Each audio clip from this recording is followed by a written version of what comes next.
Hoje, terça-feira, a gente está aqui há um tempão falando de vários assuntos, mas nós abrimos o jornal com vinheta de Breaking News, porque saíram os números do PIB do terceiro trimestre, julho, agosto, setembro, e que veio acima do esperado pelos analistas.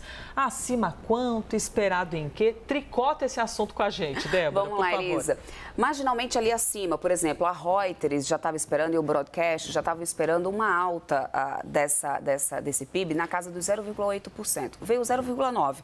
Então, a gente pode dizer que veio muito em linha. Já estava esperando realmente que o PIB permanecesse em alta nesse terceiro trimestre. Inclusive, eu trouxe aqui uma trajetória de como que a gente veio com essa atividade econômica aqui no Brasil, só para poder a gente entender um pouco dessa movimentação, de como que a gente vem desde o segundo trimestre de 2022 em diante. Aqui no segundo trimestre de 2022, inclusive, não era esperado uma atividade econômica tão movimentada, porque a gente ainda vinha sentindo muitos reflexos lá da pandemia, gente. E isso acabou paralisando economias no mundo inteiro. Só que a gente conseguiu manter os PIBões lá atrás por causa do nosso agronegócio, que conseguiu safras recordes e que conseguiu, naquele momento, expandir bastante exportações, e isso favoreceu muito. Foi a engrenagem da nossa economia durante um bom período. Só que aí, no final, a gente já esperava também uma desaceleração desse agronegócio, por causa das questões climáticas, sazonalidade, tudo isso que acaba impactando. E aí a gente chegou no terceiro trimestre de 2023 com o PIB na casa do 0,1% ali no positivo.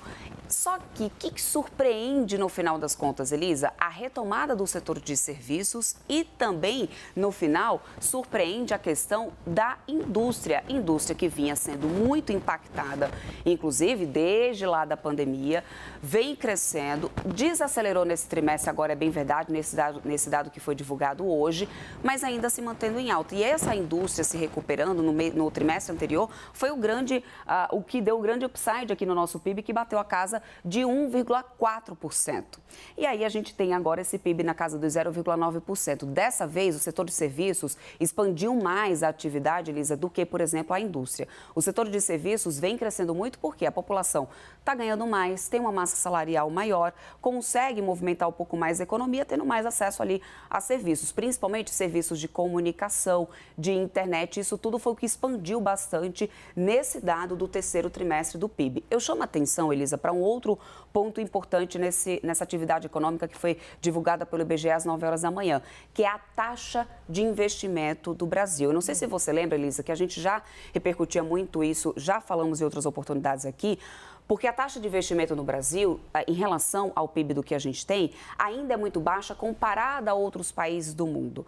Mas a gente subiu um pouquinho agora. A gente foi para casa do 17,6% nessa taxa de investimento do PIB. Tivemos um aumento, então? Tivemos um aumento, e isso já é importante. A gente saiu de 16,4% para 17,6%.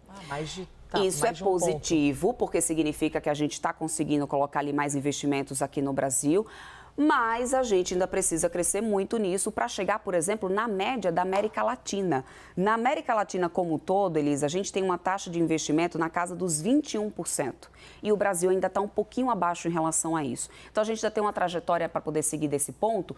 Por outro lado, uma atividade econômica resiliente, como vem mostrado, inclusive com revisão do PIB do ano passado, por causa de dados que depois são divulgados, eles conseguem compilar melhor. A gente tem até agora, até esse mês de setembro, a atividade econômica chegando ao patamar dos 3,3%. O que significa dizer que a gente deve chegar na casa dos 3,5% nesse ano, nessa atividade econômica. Inclusive, o próprio governo, o Ministério da Fazenda, logo depois da divulgação do PIB, já anunciou que deve rever o PIB para esse ano de 2024. Deve aumentar um pouco essa previsão da atividade econômica. É muito positiva a atividade econômica, claro, é emprego sendo gerado, a economia está funcionando. O lado que pesa dessa história é que o Banco Central também está de olho nessa economia mais movimentada. E isso traz um movimento inflacionário que entra no radar do Banco Central, que no final das contas também pode aumentar ou apertar um pouquinho mais essa taxa básica de juros, já que se a gente tem um setor de serviços que tem pesado muito mais, que tem movimentado muito mais a economia, a gente pode ver a inflação se distanciando um pouco mais da meta. Então, a gente já tem muitas casas do mercado prevendo uma taxa básica de juros lá no final do ano em 0,75%. Então, a gente pode ter um reforço depois dessa atividade econômica que foi divulgada hoje. Já apareceu aqui em tela? Simone Tebet, Ela que já veio comemorar, isso? já temos reações ali do mercado. A Simone Tebet, do mercado no caso do governo, né? A Simone Tebet, que já trouxe aqui, ó, lá no X, na rede social, ela já foi lá falar, comemorar também, claro, né, essa atividade econômica. Ela disse o seguinte, olha, o crescimento do PIB até setembro em 3,3%, portanto, acima das expectativas, mostra que o país está produzindo cada vez mais, gerando emprego, gerando renda e com medidas que promovam equilíbrios de contas públicas, vamos fortalecer a economia e garantir que conquistas perdurem. É o Brasil avançando com o trabalho e responsabilidade fiscal. Tá aí, então, a ministra do Planejamento, que já foi na rede social para poder comemorar essa atividade econômica que veio marginalmente acima do que o mercado esperava em sua maioria.